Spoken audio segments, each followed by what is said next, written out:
It's no joke, even though Raspberry Pi posted this on April 1st, there's a new 3GB Raspberry Pi 4 that costs $83.75. And they've also increased the price of other Pis, like this 16GB Pi 5 is now $299.99. That is an increase of 150% over its already pretty high price when it was launched. And the problem is that all the RAM, all the DRAM that goes into these things has been skyrocketing in price. Eben Upton in his blog post said there's been a 7-fold increase in DRAM pricing, and everybody is wanting this LPDDR4 DRAM. And whatever the problems are that are causing this shortage, whether it's AI obligations that aren't actually materializing, people lying about the amount of DRAM that they need in reserve from foundries, whether it's collusion or whatever from the DRAM companies that supply these things, I don't know. The one thing that I do know is that all these things kind of are conspiring together to, I think, kind of kill off a lot of things that people used to love to do, like buying SBCs and doing fun projects with them. If the company that you buy your SBC from is not already affected, they will be, and I guarantee they are already, but some people have passed on the price increases already. Other ones have yet to, and have some old stock that they're still trying to move out. But in talking with other companies that make SBCs besides Raspberry Pi, there have been SBC projects that have been completely canceled because they can't get memory. Like this 16GB Pi 5, there's not many people that are going to pay $300 for one of these. I only have one, and that's because it was already a dubious value at $120 when I bought it. At $300, there's no reason to buy this unless you have like a product that has to have just this, and you're selling it for a profit. And even your profit would get cut into quite deeply by having a price go up 150% of a component in it.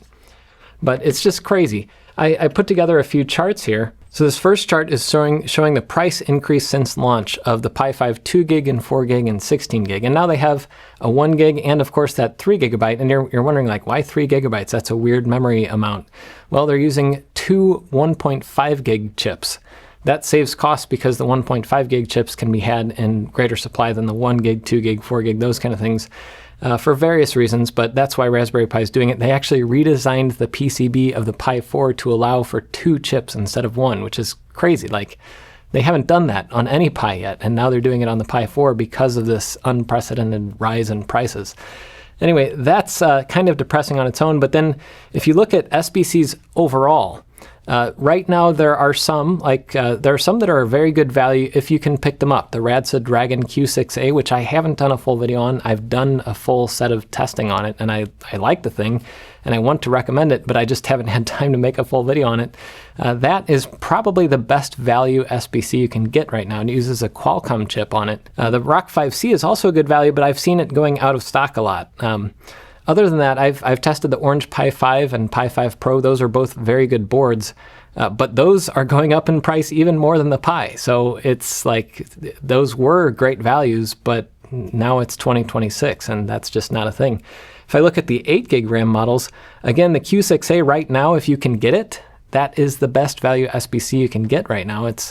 Again, it's a Qualcomm chip, so there's some caveats there, but Radsa currently has enough stock, I guess, of their memory that they're able to put these things out at prices that aren't sky high, but they're going up and they're going to continue rising. The other thing in all of these slides that you'll notice is that the mini PCs, which used to be a great value, are now just a good value. They're still a better value. Like if you buy one of these mini PCs, it comes with an SSD, it comes with a case, all that kind of stuff. You don't have to buy anything extra. But it used to be like a scorchingly good value compared to most SBCs, but now they're just on par basically. But again, like the 16GB Pi 5, that is just, I don't know who will buy one of these things. It's a crazy amount of money to pay for an SBC with the performance that it has and the features that it has. And, there's been backlash against Raspberry Pi for this stuff. And it's like, yeah, they are a public company now, so they're trying to turn a profit. And I think the biggest takeaway from this is for the hobbyist, for people who are doing these things for fun or open source or little hardware projects, move to the Pi 3, move to the 02W. Those are the two models that are still a great value.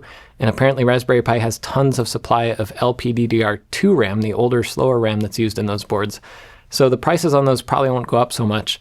The other thing I've noticed is, like for myself included, I've been starting to do more projects with microcontrollers, which you can still get without paying $1 bazillion. And it's kind of fun and interesting to get into something entirely new there. And some of them are powerful enough to do things that I would formally do on SBC. So timing projects and certain control projects where I used to need a full Linux install, now you can do it in MicroPython almost just as easy. Or building smart home things with ESP Home.